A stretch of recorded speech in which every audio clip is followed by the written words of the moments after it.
In our study of the synthesis of yoga, Sri Aurobindo led us to the comprehensive perspective of all the planes of existence and within the human being, their equivalent gradations and sheaths and bodies. And with this vast vision now, he moves to focus upon this little frontal, superficial person that we are aware of and that we are lost in. Putting it in perspective with this vast reality, and then describing how this has to grow out of its littleness and learn to become conscious of this greater reality until it can begin to live in it as a conscious participant.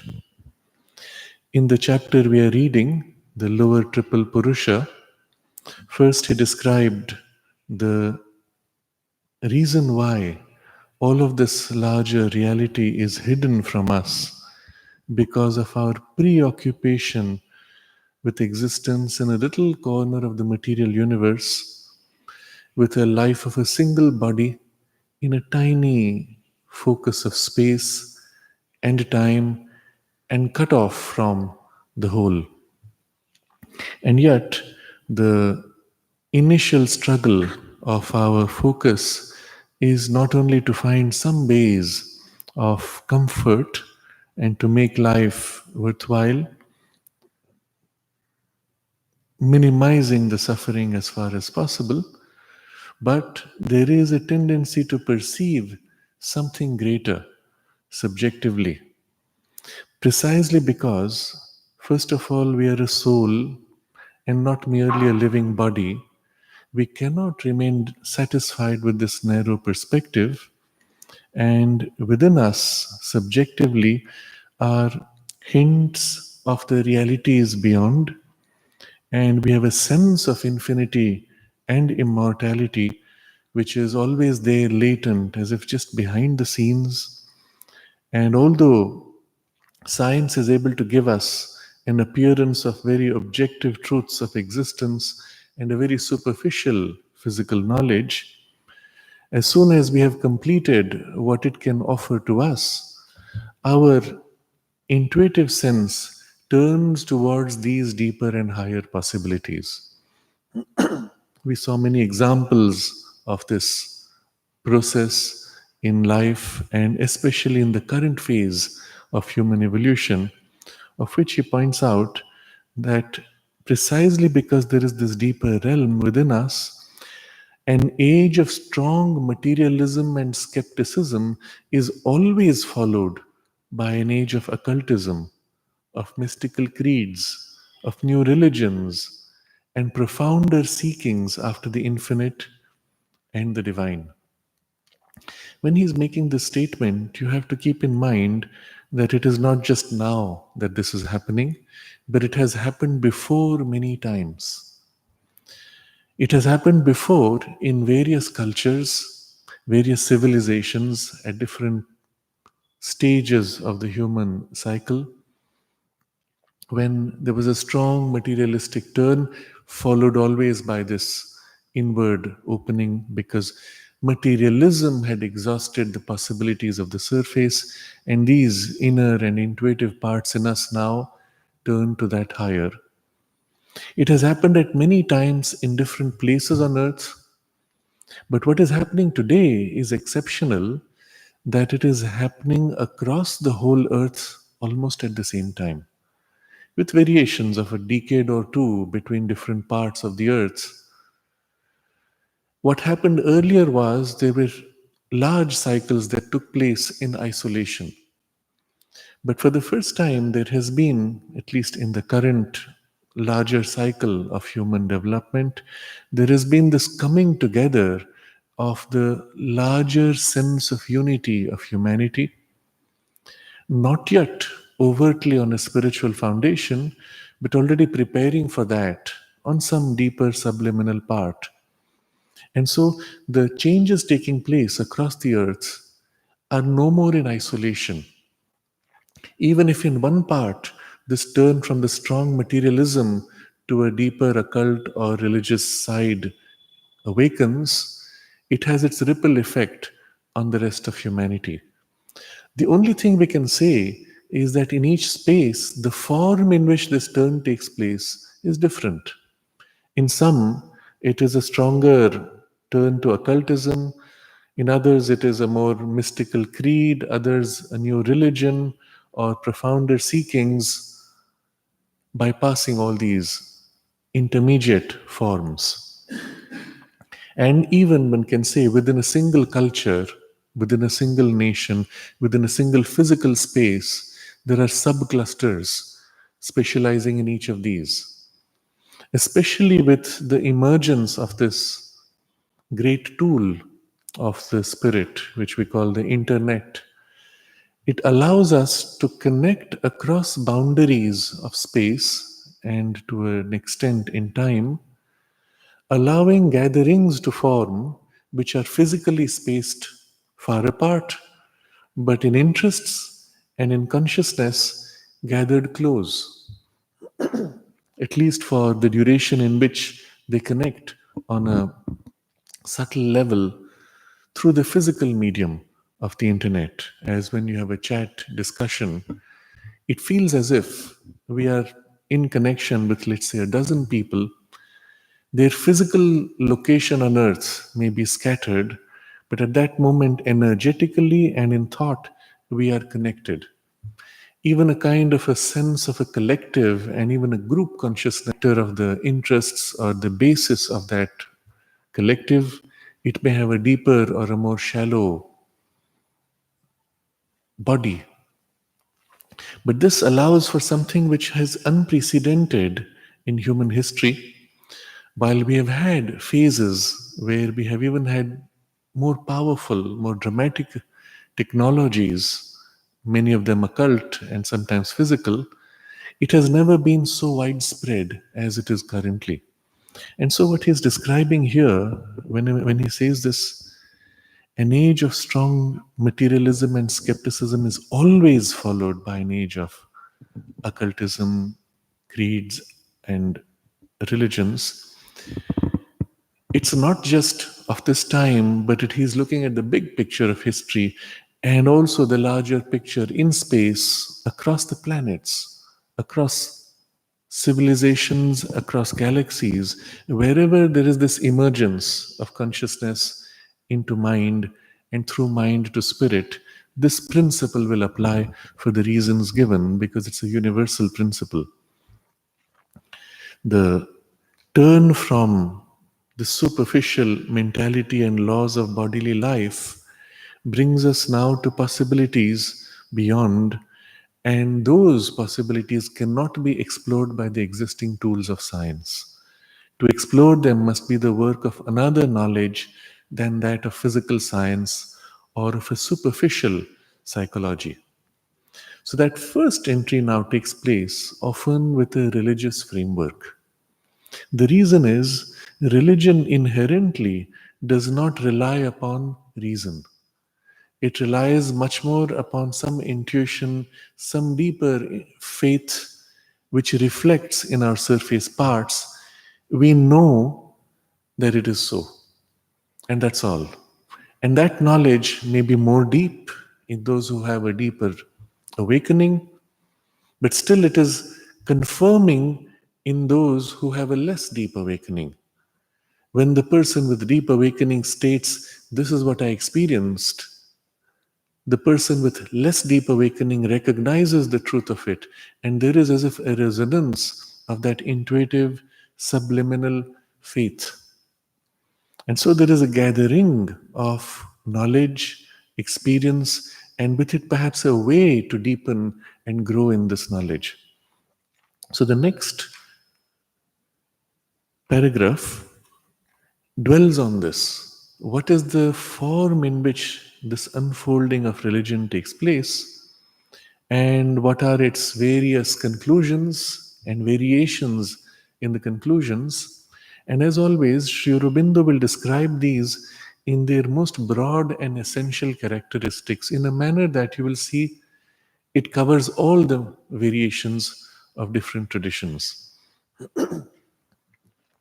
Religion, he says, is the first attempt of man to get beyond himself and beyond the obvious and material facts of his existence. Its first essential work is to confirm and make real to him his subjective sense of an infinite on which his material and mental being depends, and the aspiration of his soul to come into its presence and live in contact with it. So, this is, in sum, the essential work of religion. What we will see later is religion will give way to a more rich, direct experience of these intermediate ranges, which would correspond to occultism. When it rises to a realm of mind, it will give birth to spiritual philosophy.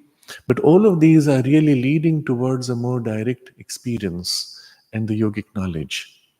Later in the next paragraph, subsequent to this, and I'm anticipating so that we can have the big picture, we will see how where religion fails, because it must necessarily, because it is not a realm of deeper knowledge, but of first intuitive sense.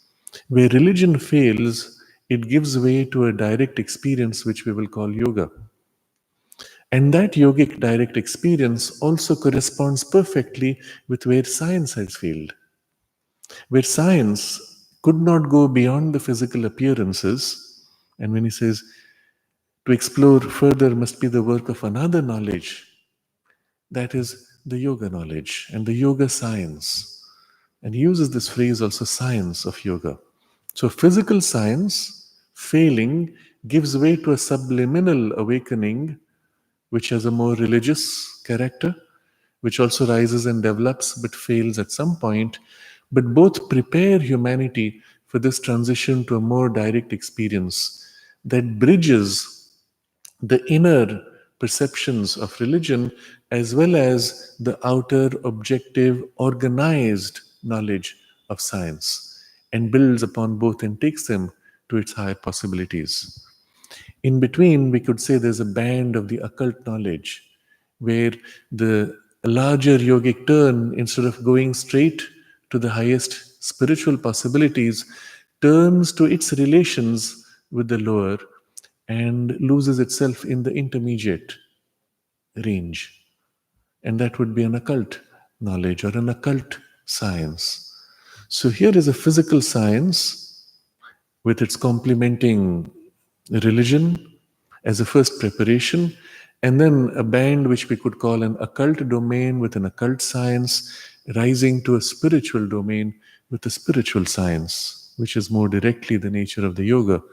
But yoga itself, as a very broad body of knowledge, spans all these three domains.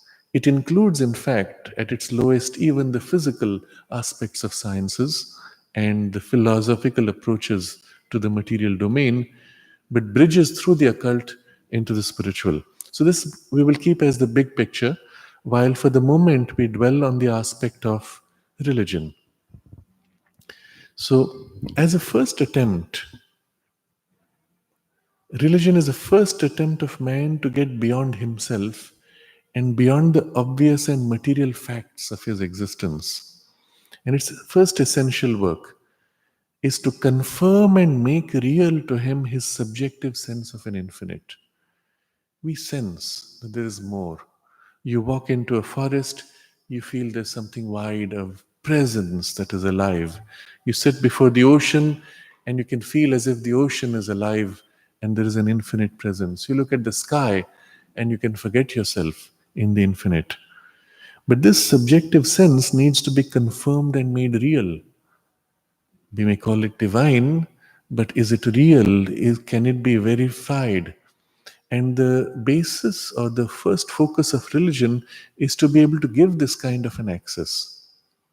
Often you will find little children, if they are in a school which has an associated meditation room or prayer space of whatever type or religion, you'll find some of the children in their free time will go there and sit just to feel good.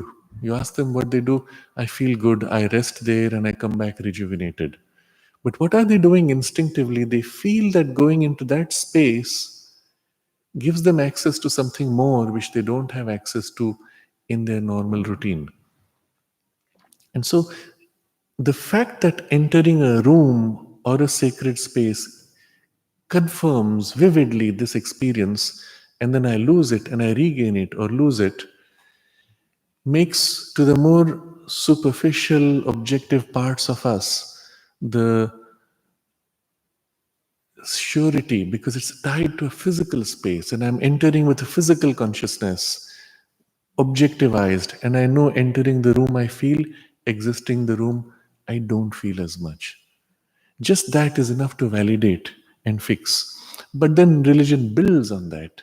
Here's a possibility, here's an experience, and we can confirm it.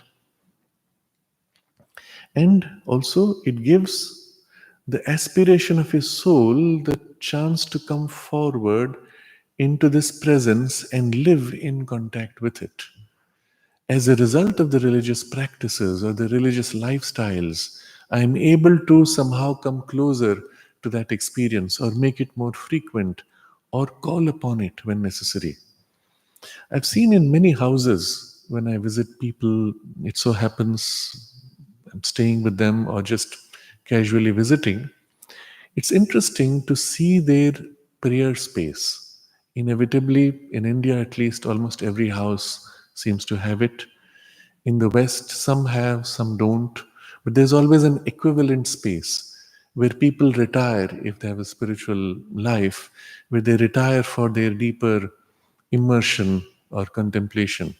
And that becomes effectively the prayer space. It could even be a garden, but interestingly, entering that space, you can feel as you cross the border, the vibrations change. I want to share a specific experience, but I've had this similar type many places. I was visiting someone in the United States. It was a large family, large house, and they took us to the prayer room. And as I entered in, there was beautiful pictures of the mother and Sri Aurobindo and something which was signed. Entering the space, there was a particular quality of density of atmosphere, which is so familiar, so specific, that I was taken aback and I looked for a physical object on which it was rooted. I couldn't see one. Finally, I asked the owner, head of the house, I said, "You have Sri Aurobindo's relics here?" He said, "Yes. You're not supposed to know about it."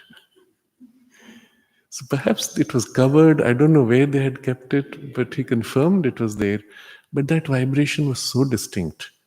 You come out of the room, of course, it leaves an imprint in you, but you can feel the difference inside and outside.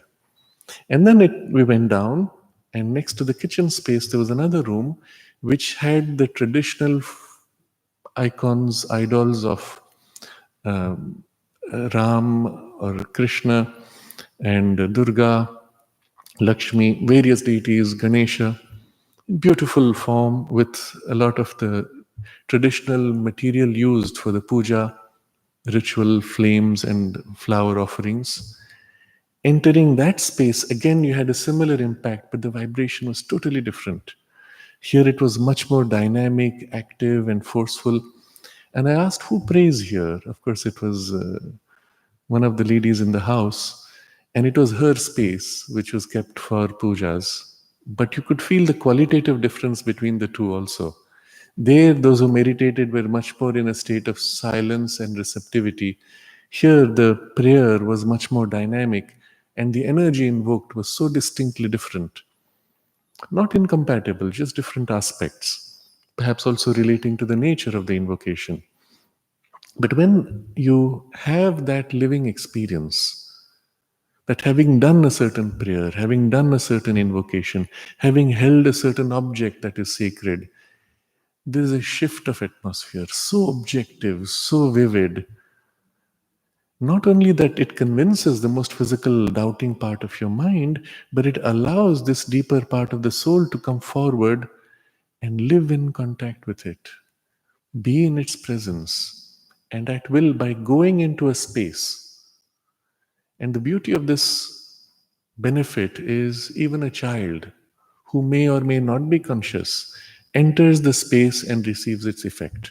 The benefit is there one way or other. And of course, inevitably, in such families, you see there's at least one person or more who holds the presence or invokes the presence.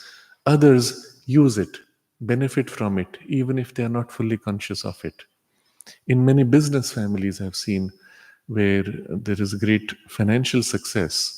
Often it is the lady of the house, in India particularly, the lady of the house who holds the energy, and the businessman goes there, does his prayer, leaves, not realizing that the source of his wealth is actually this person and what she is doing. And it's not always obvious. And we recognize this in one case where a very wealthy business family used to come to the mother.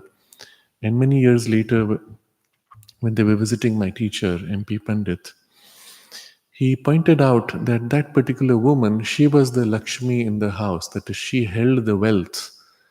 And of course, we saw subsequently after she passed on, the business house itself fell into great financial difficulties.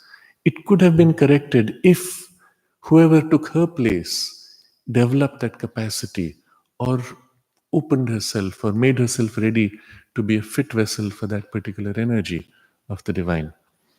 But when people are not conscious, it's difficult to do. When they are conscious or they have it spontaneously, this possibility of living in that presence is made so tangible and so easy and vivid for all around a few who may have that special capacity. So, this would be still in the domain of religion, because at this point, nobody really has a direct experience or knowledge of those higher ranges. What they have is the container in which it is held, and generally it stops there. Or with some fine, subtle, preliminary intuitions or subliminal feelings. And sometimes with it, even a spontaneous ability to invoke, I will use the word an occult power, to be able to interact with, to call upon the presence, or to be able to direct it, or to commune with it. But it stops there generally. Its function of religion is to assure him too of that possibility of which he has always dreamed, but of which his ordinary life gives him no assurance. The possibility of transcending himself and growing out of bodily life and mortality into the joy of immortal life and spiritual existence. So, as a result of this first experience, you can say, why can't I live like this always? I feel so good when I'm in this exalted state. Can't all life be like this? Can't we all live together in such a state? Or can't our current relations, which are based on such petty, small interests or divisions and conflicts, be replaced by this thing which I feel to be so full, so complete, so inclusive, so unifying? And even if you've had that glimpse once, there is always this hope. And so the religion assures you that it is possible. And ordinary life cannot give you that assurance. Ordinary life has always this doubt and this questioning. But religion says, yes, you can grow beyond your limitations, grow beyond your bodily life and mortality, and have a glimpse of this or even live in this immortal life and spiritual existence. So there are two terms here.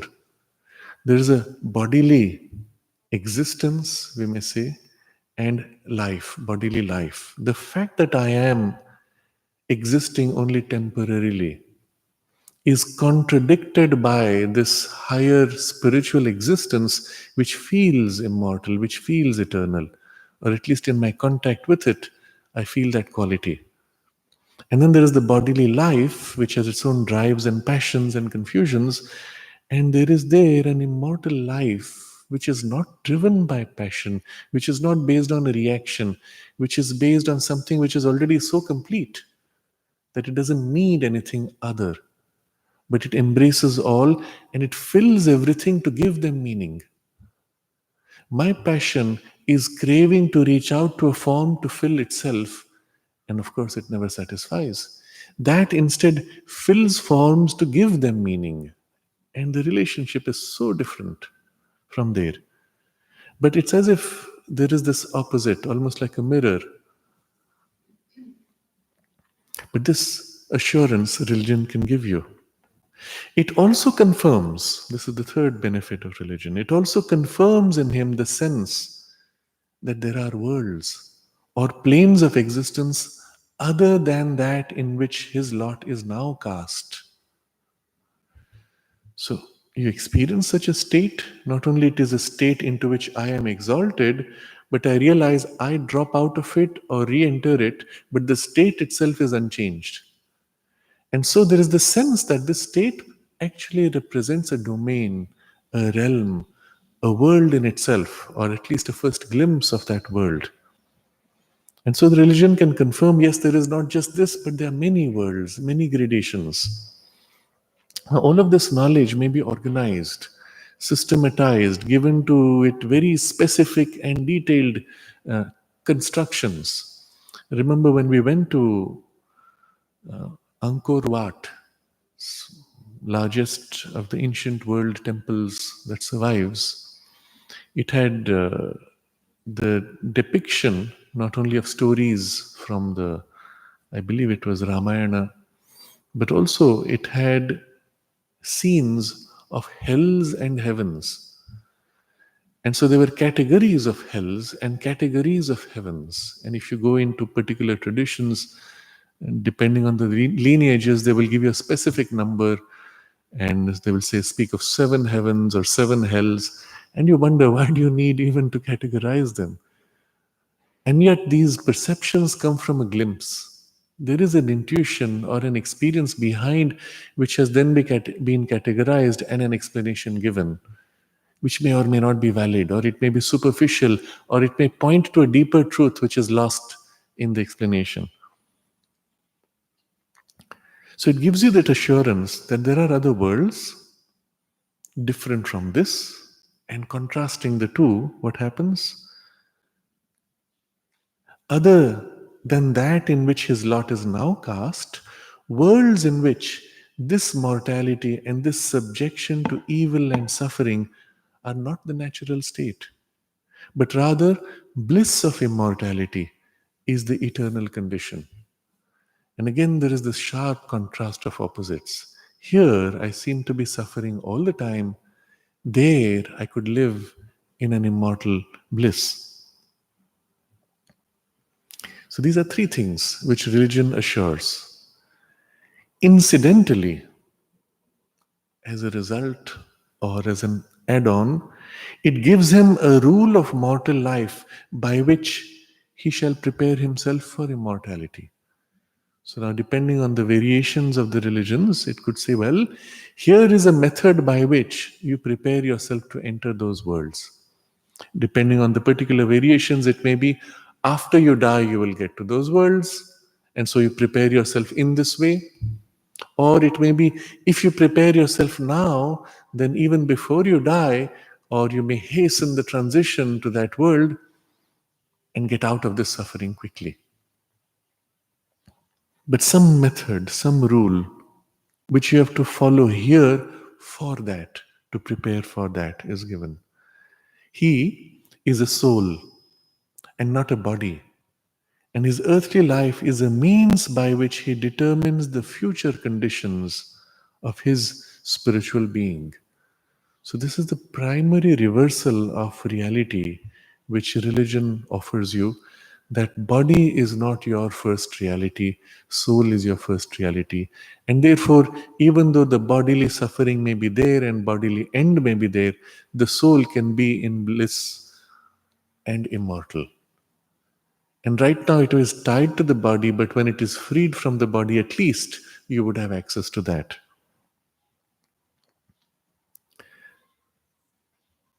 And so you have here on earth means by which you can determine that future condition of the spiritual being, of your spiritual being. So much is common to all religions. Beyond this, we get from them no assured certainty. So, what he has described so far is the common feature across all religions, including religions which don't have a particular idea of God. As in Buddhism, you'll find still it describes this domain, these realities, and the possibility of preparing for that transition. Equally, there are religions who will give a particular idea of God, a particular idea of how this relationship could be set. But you can have completely opposite descriptions. But the common feature will be this much. And this is all that the first cruder intuitions and subliminal perceptions are able to open us to. Beyond this, as people enter to be able to go deep and organize this domain of knowledge, you find they begin to separate in their description of it. Because you're approaching a reality which is not reducible to physical or superficial mental values. And as a result, each one approaches it with his own particular bias or aspect of approach, with the error of declaring it as the only one. So now he describes what are the variations in category of this realm as you begin to enter it. Remember, all this is having given us the big picture of the cosmos. We are now looking at from inside out, from this emergence of the human consciousness, how do we meet this larger reality? Beyond this, we get from them no assured certainty. Their voices vary.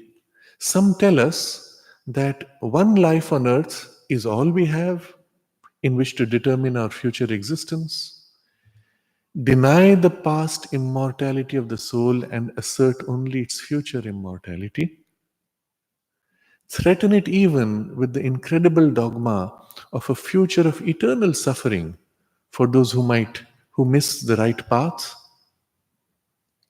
while others, more large and irrational, affirm successive existences by which the soul grows into the knowledge of the infinite, with a complete assurance for all of ultimate arrival and perfection.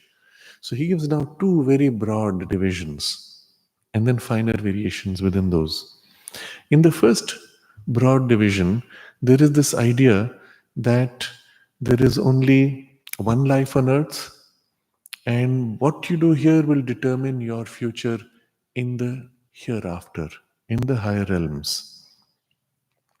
What happens there, of course, is you could have eternal bliss, or you could even have eternal hell, which he says is incredible.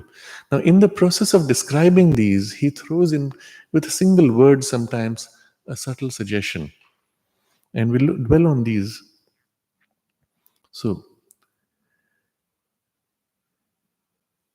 some tell us that one life on earth is all we have in which to determine our future existence.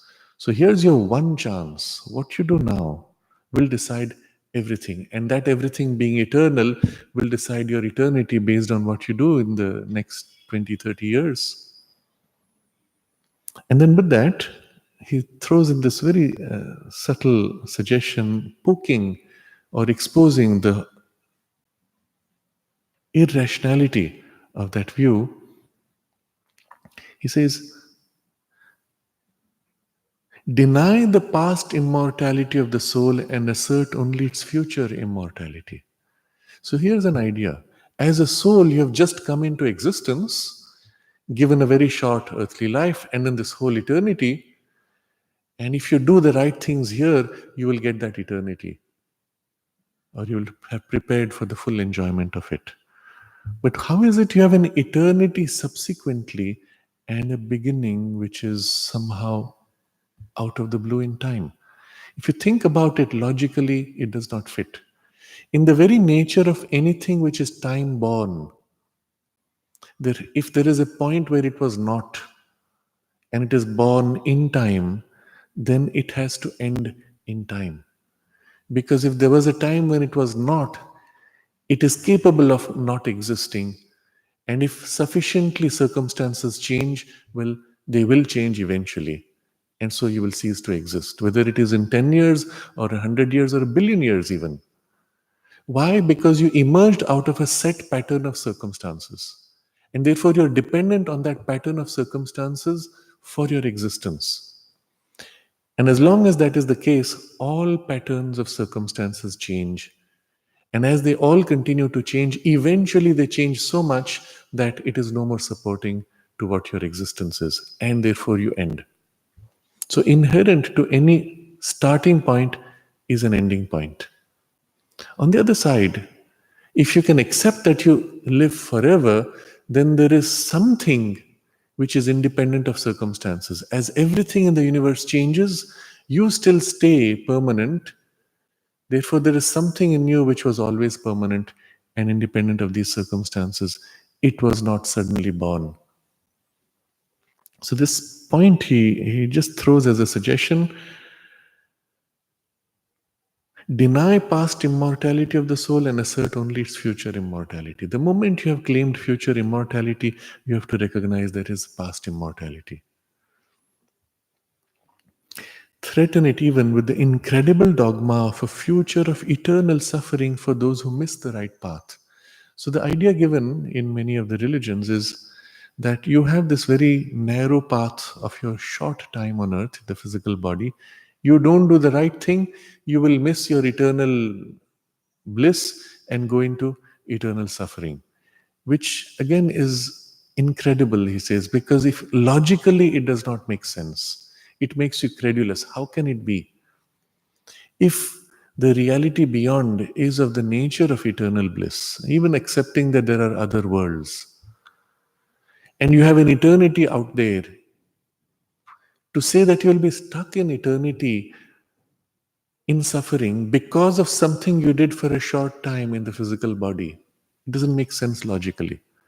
If at all, you can say, fine, if you do the wrong things, you might end up in those hells, but you have an eternity in which to outgrow that and do correct for the right thing in order to get to your heavens. That would make sense logically. But to say that what you do now in your physical body alone locks you in permanence is irrational, and therefore he uses the word incredible. And it's a dogma. It's just an imposed irrational belief that is bound tightly. And yet it's there.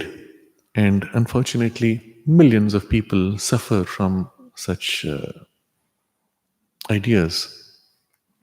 While other religions, more large and rational, affirm successive existences. So the moment you widen your perspective, you see this continuum. I am often surprised to see how, in certain cultures or certain religious traditions, there is this idea that every cell in the human body which has potential of being fertilized and being born actually represents a soul, and not giving them a chance to take birth is denying them the possibility of immortal existence. And I think about the logic of it. And so, if a child dies or if there is an abortion, they feel as if a cell which was about to get its attempt soul, which was about to get its chance of immortality, is cut short. And now you have a huge guilt and a huge burden that you are responsible for. If you recognize the cell as immortal and not a biological product or dependent on the biology, it doesn't make sense at all to link it to biological process. The reality, of course, is if the soul is unable to take birth in this particular circumstance for whatever reason, well, it finds other circumstances eventually. All you can say is you have denied yourself the opportunity of nourishing a soul in its growth, or you have denied a certain relation which could not be made under these circumstances. But the illogicity of it sometimes is stunning and surprising. And yet you can see how the mind has to fix itself in a narrow block in order to accept something irrational. And so often in these people, you will find there is a belief which is unquestionable. The moment you poke at it logically and say, well, it doesn't quite fit, they cut you off, refusing to think. And then out of that belief, they will have a very developed power of intellect, argue out everything on the basis of these beliefs, but never question the belief itself. And it's interesting to see how that mind works. It actually has to partition itself. A free thinking reason has a whole section cut off on which it is not allowed to work. And the moment you've accepted that kind of a narrowing and partitioning, somehow that distortion of this error must spread into all your thinking. Or the obstinacy with which you prevent yourself from questioning these beliefs or the dogma, the same obstinacy stays in sticking to some other belief that you have maybe justified logically, but which is incomplete or fails beyond a certain context. And so often people who come with this very strong, rigid religious ideas, which are irrational, you will find they end up in their life being struggling with their own irrationality and the power of their reason. And there's a split in the consciousness, a division that takes place, because of which they suffer, and they tend to create such division in their action also. When they become activist, their activism tends to have a very narrow band, and it's unable to see beyond in a larger perspective. This box in which they have locked the mind prevents them. And that's why he uses these two words, others more large and irrational. Now, more large doesn't mean you're really free. A larger religion may have a larger box, and it may be rational within its larger box, but it may still have its own limitations, its own